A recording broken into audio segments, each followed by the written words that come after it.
A tomb must need to be rated because this week we learned that Lara Croft is coming back. That's right, Amazon recently announced that they're going to be publishing a brand new Tomb Raider game in the near future. And to help celebrate that exciting news, I thought it might be fun to take a look back at what Electronic Gaming Monthly thought of the Tomb Raider franchise over the years. Now, in case you're wondering, EGM reviewed a total of 13 games in this long-running series.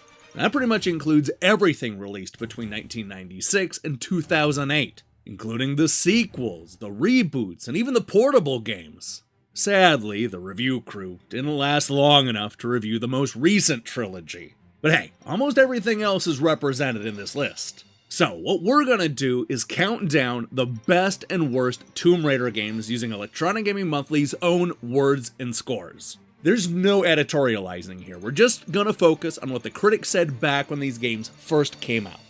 Grab that buried treasure and join me for another globe-trotting episode of EGM Ranks Tomb Raider.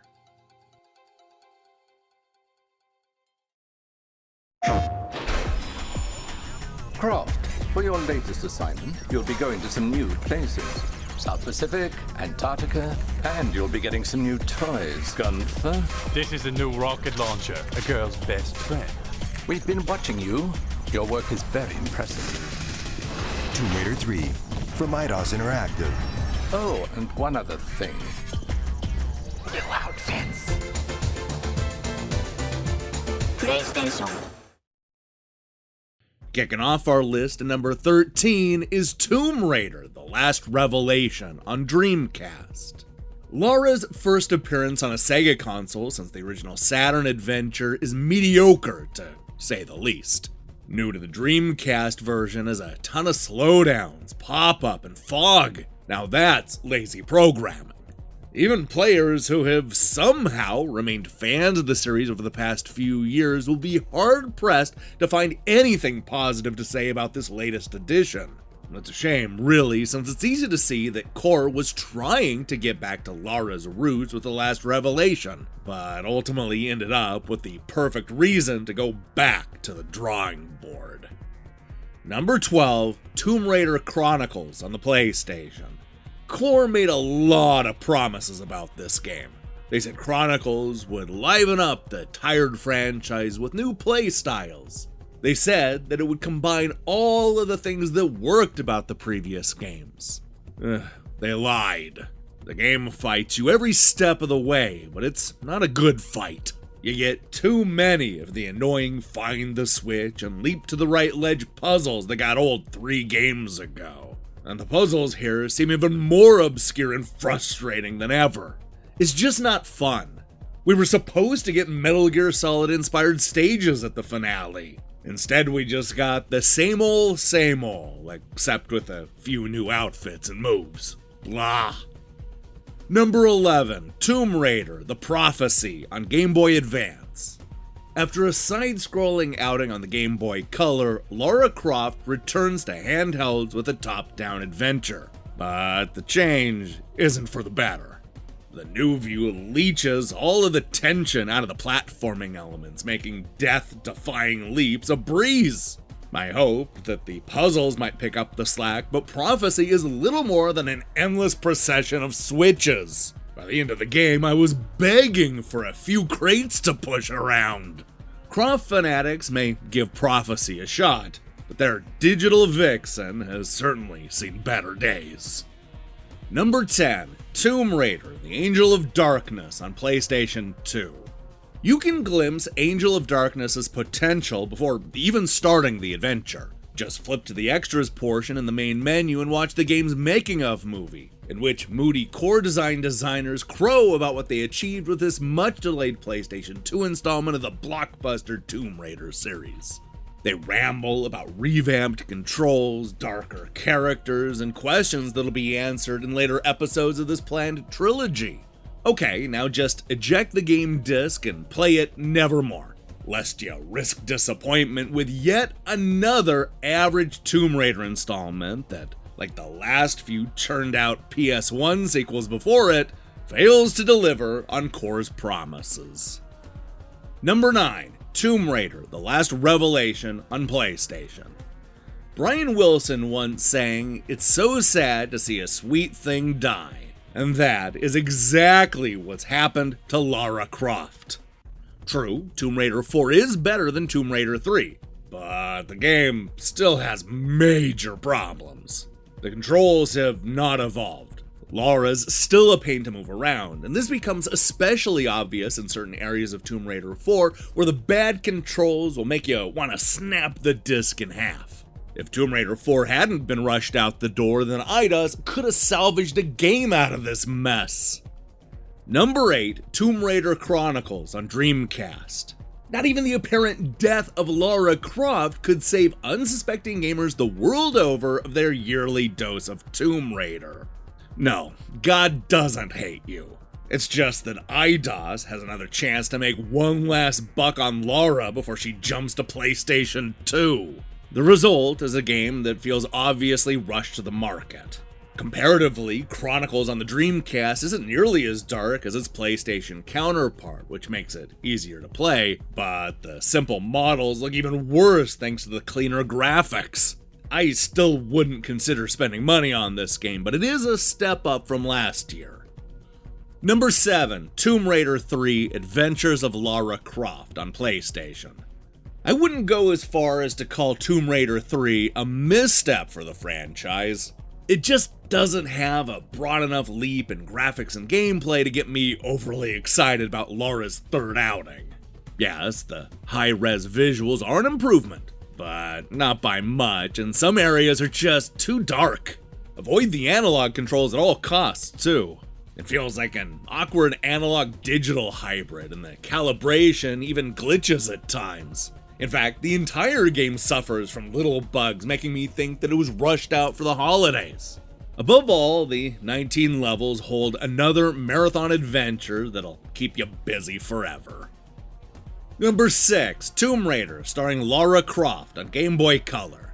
Since Tomb Raider on the PlayStation swiped Prince of Persia's gameplay and stuck it into a 3D world, it only makes sense that Tomb Raider on the Game Boy Color plays just like the good old 2D Prince of Persia.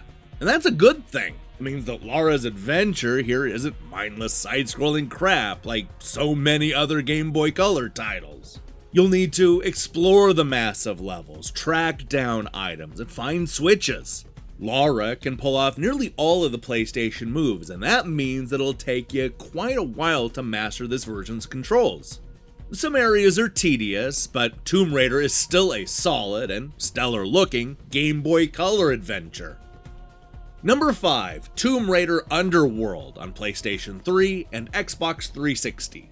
Tomb Raider recently underwent both a renaissance and a redux, so Underworld is seemingly right where it needs to be. For better or worse, it's clinging tightly to tradition. It's big on exploration and globe-trotting treasure hunting.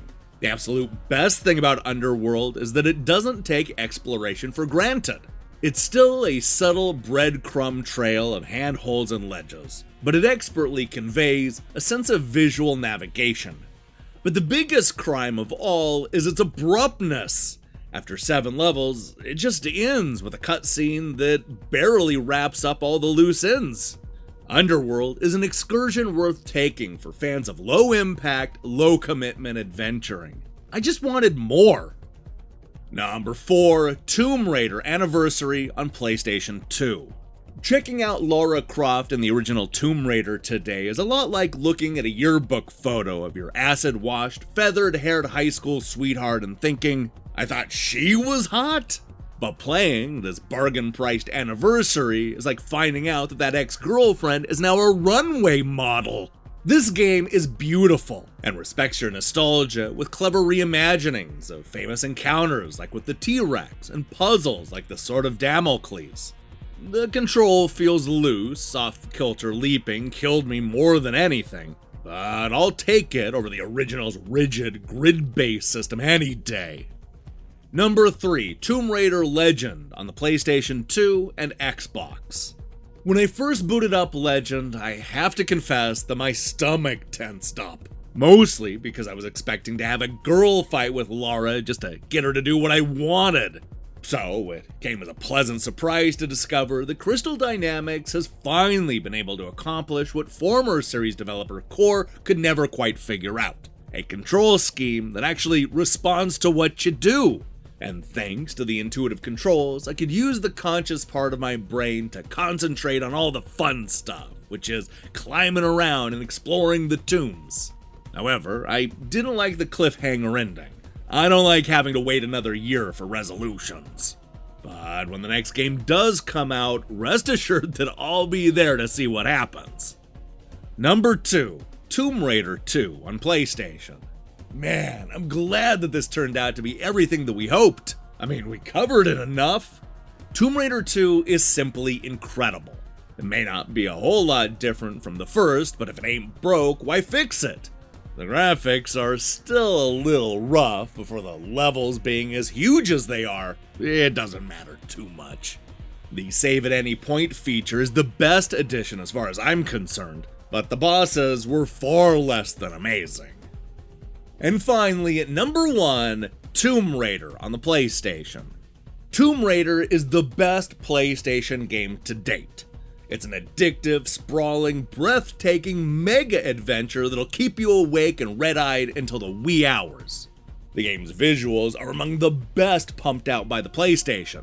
Its subterranean caverns and temples look like the real deal, with cracked columns, rushing rivers, and waterfalls. These areas are enormous, and they're filled with traps, secrets, puzzles, and creatures. You don't just play this game, you explore it. With an enormous 3D environment, Tomb Raider is the PlayStation's answer to Super Mario 64. It's not quite as good as Nintendo's masterpiece, but it's damn close.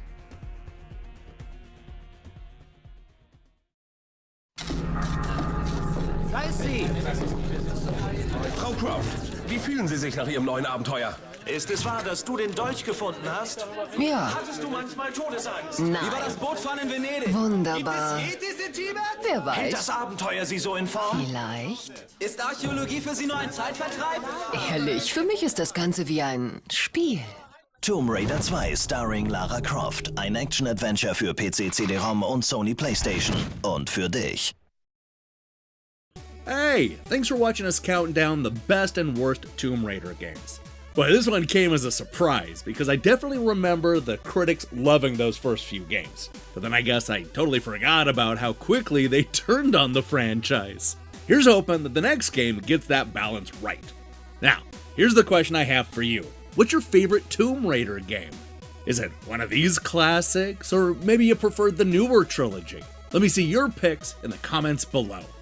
In other news, we'll be back later this week with a review of Whisker Squadron Survivor, as well as the penultimate episode of Next Generation's 5-star reviews. If that sounds good to you, then I strongly recommend you click that subscribe button and support what we're doing here.